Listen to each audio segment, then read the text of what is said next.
These are just some new watercolours that I've been working on. I tend to do, because I do quite a lot of installation work, then when I'm in the studio I like to actually just paint and draw and test out ideas and play with colours. And this is a new series of watercolours I've been making, where I've been working with a couple of sort of standardised sheet sizes and then just playing around with different colour palettes and sort of creating washes on the paper and then gradually building up the colour. When I sort of like think about composing images, I often start with a grid. So I've just kind of created these grids where they're separated into sections of 8 and then finding ways to intersect the lines across them. But I like using the watercolour ink because it has a really nice kind of relationship to the vinyl work that I do, because I'm always thinking about, you know, light, colour, building up transparency, and really just thinking about interaction of colour to kind of create different sensations at the same time. One of the things is that I'm quite interested in,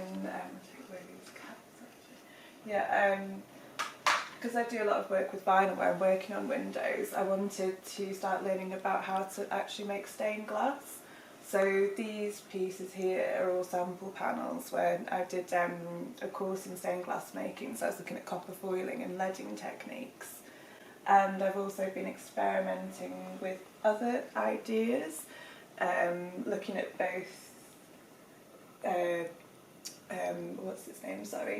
glass fusing, where you basically put glass together and heat it, so then it causes it to change shape and it can join together.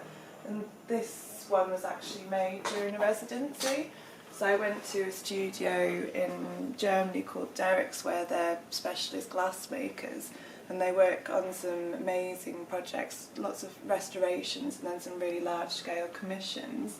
And while I was there we did some work looking at how I could translate my current vinyl installations into glass pieces.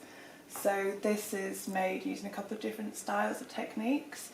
So this is etched glass, where you can see it's been, I've blocked out layers of glass, and then when you put it in acid it causes it to remove the surface, and then you get left these clear patches, and this is where it's actually been put in at an angle, so you have this like kind of diffusion of the colour at the same time. And then these other pieces, one of them's got a treatment on it so that it turns the surface yellow, and then the pink at the back has been made in the same technique as this, only without the blurring of colour on the surface. So you really have to plan that in advance so well, because you have to think of all the structures and the layers that you're going through to create that. Yeah, and glass making, it's very, first of all it's very permanent, but also it's quite expensive to do, so it's a different kind of discipline and different kind of budget really. I'd like to, I've been talking to some people about potentially doing a project where I'd make a really big architectural glass artwork, so that's definitely something that's sort of in the pipeline for the future. And I've also at the same time been making my own panels, so these are just made using vinyl, so they're on sheets of glass. Hold it up a bit so it's not got the, so you can see properly, but this one, it's just vinyl that's been put direct onto the glass. It's incredible as well, because it obviously takes on a different look. Wherever you put it, it sort of adapts with its environment, right? And when you layer them as well, it creates such colour. Yeah, I really like this one actually behind you on the shelf. This one, again, it's just using pieces of vinyl, and I've made a couple of different pieces just for people for their homes now. So the idea is that you could have this in the window, for example, or I've just put it on a little ledge, but I'm interested in maybe making some panels that have feet on them or something like that, just so that then it can be sort of placed anywhere. But I work on both glass and also perspex. So it kind of started really because I had these sample panels that I'd been making, just where I've been testing out colours to see what palettes I liked and how they might look when I did the installations. This could be a door. Yeah, well it's actually, this is from when I did a commission with ITV, and I made an ident for them. So the idea is that it was, we had the ITV logo, and when it was hit with light in a particular way, it would cast this shadow where the ITV logo appeared on the floor. And because we were making it in a TV studio, then there weren't any windows or architecture to interact with. So what I ended up doing was making a glass panel, and the set design people built a wall with a window in it for me, so we installed that and then played around with filming it. So there's great fake light shining through the back of that. Like yeah, exactly. It was quite interesting working out different temperatures of light, because although the vinyl's very strong, if it's hit, you know, with particular kinds of light, then actually it bleaches it out. So we had to find a nice warm, soft light that would really encourage and lift the colours. But when it was a really fun project to work on, and at the end of it, when I've got this, you know, amazing film footage, I just sort of like, I need you people to come back and film every installation I do. I think the team's called Electric Robin who did it, and they did an amazing job. So if I could have videographers every time I do an installation, that'd be brilliant. So let's start Okay, sure. at the end. Yeah. Talk about the art station, Okay. because it's probably freshest of memory. They've just come back, right? Yeah. So I just thought it would be good to actually just start and talk about and learn about what you've done up there and what that's about. Yeah, definitely. So the art station is based in Saxmundham, which is in rural Suffolk. So it's a market town. It's essentially just one road. Is Saxmundham High Street. There's a couple of little pubs and some nice cafes, and it's some really lovely interior shops and things like that. But there's not much in terms of creative hubs in the area. So the art station was initiated a couple of years ago, and they've been in this sort of long process of taking over this building, which used to be the BT Exchange House, and they sort of had their sort of headquarters there, and also the post office is there. And the idea was that they wanted to create a sort of focal point for the local community and also for artists and creatives. So the first floor of the art station has now been transformed by me into a series of vinyl window installations, and I've worked across every room in the art station putting vinyl in on all the street facing windows.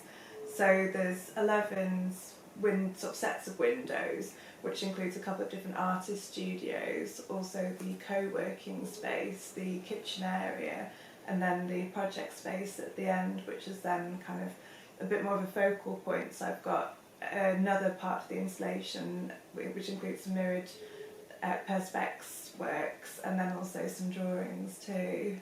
How long is that going to sort of sit there for? So the exhibition element of it's on show until early December. So there's going to be a closing event on Friday the 3rd, which is from 4 till 8, where we'll turn the lights on in the building, and there's also so people will be able to see it outside, and at the same time there's some organisers who are doing various different events around Saxmundham Town Centre, which will include sort of a projection and then some other kind of action, sort of actors walking around doing sort of interactions and things like that. So it should be really fun.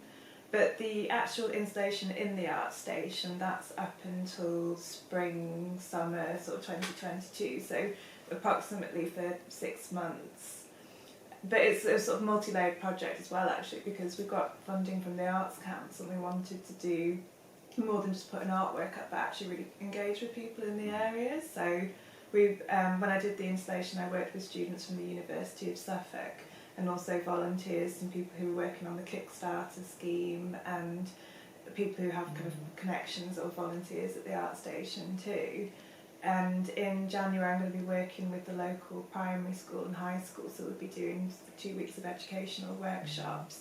And it's really nice actually, because one of the primary school, they're going to do syllabus around sort of my work and influences.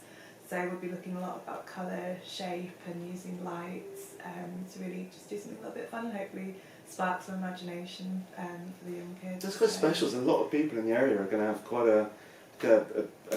an invested interest, because they've had a part to play in creating it. Do you think about like the direction of the light? Is there any? Do you think about how if the sun's coming up east, what goes there as opposed to how the light's going to affect sort of the environment around it? What's happening on the west side? Does that come into the sort of the planning or the design of it? Yeah, well, the windows. Normally when I do an installation, we try to choose somewhere where we know that it does have a lot of light, because otherwise, although the work looks nice, it's not activated in the same way. So particularly for this one, they sort of they suggested the space because they knew it had lots of natural light, and because it's, you know, basically on the edge of the countryside, then it's not built up. There's nothing's like blocking the light, so you get really kind of just pure sunshine throughout the day, which is lovely. And I was conscious when I designed the work about the fact that it's also a working space, so for different parts of the building I've just chosen slightly different colour palettes. So the colours were inspired by the fact that the building was made in the 1950s, and when they renovated it they've kept this heritage theme to it. So Claire, the director, told me a lot about how they kind of like picked up on using her like certain cream, sort of yellowy blue and green quite a lot. So I wanted to then bring that up through the colours on the windows. But at the same time, I also was kind of aware, you know, different spaces have different functions. So for the co-working space, I wanted it to be quite ambient and calm. So I chose a palette of blue and greens, which I thought would be quite a sort of settling colour to sit within. Whereas with the kitchen, where, you know, people come and go and it's a bit more active and you want it to feel a bit more of a lively space, I put the brightest kind of yellows and oranges there just to sort of lift it a bit more. So it's with all these things that it's when the vinyl's hit by the sun at a certain angle, it really is very vibrant, and it can, you know, that's the advantage to it, but at the same time, just, you know, I didn't want people to feel overwhelmed either, so I had to be quite sensitive to the colour choices for that.